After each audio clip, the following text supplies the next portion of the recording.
સુરતના સચિનમાં જીઆઈડીસી વિસ્તારમાં આજે વિકરાળ આગ લાગી હતી। નાયલોન બનાવતી કાપડની ફેક્ટરીમાં આગ લાગતા અફરાતફરી મચી હતી। ફાયરે આગ પર કાબુ મેળવવા મેજર કોલ જાહેર કરવો પડ્યો હતો।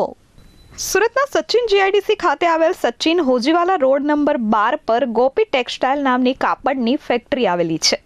આજે સવારે લગભગ 11 કલાકની આસપાસ ફેક્ટરીના ત્રીજા માળ પર લાગેલા ગોડાઉનમાં ભયાનક આગ ફાટી નીકળી હતી। અંદર મોટા પ્રમાણમાં કાપડનો જથ્થો હોવાથી આગે વિકરાળ સ્વરૂપ ધારણ કર્યું હતું, જેના લીધે આગની જ્વાળાઓ અને ધુમાડાના ગોટે ગોટા દૂર સુધી દેખાવા લાગ્યા હતા। બીજી બાજુ આગની આ ઘટનાને પગલે સ્થળે અને આસપાસના વિસ્તારમાં પણ અફરાતફરીનો માહોલ ફેલાઈ ગયો હતો। આ ઘટના અંગેની જાણ થતાં સચિન હોજીવાલા ફાયરની ટીમ સિવાય સુરત શહેરના ભેસ્તાન, ડુંબાલ અને માનદરવાજા ફાયર સ્ટેશનથી ફાયર બ્રિગેડના જવાનોનો કાફલો ઘટના સ્થળે પહોંચ્યો હતો અને આગને કાબૂમાં લેવાની કવાયત હાથ ધરી હતી।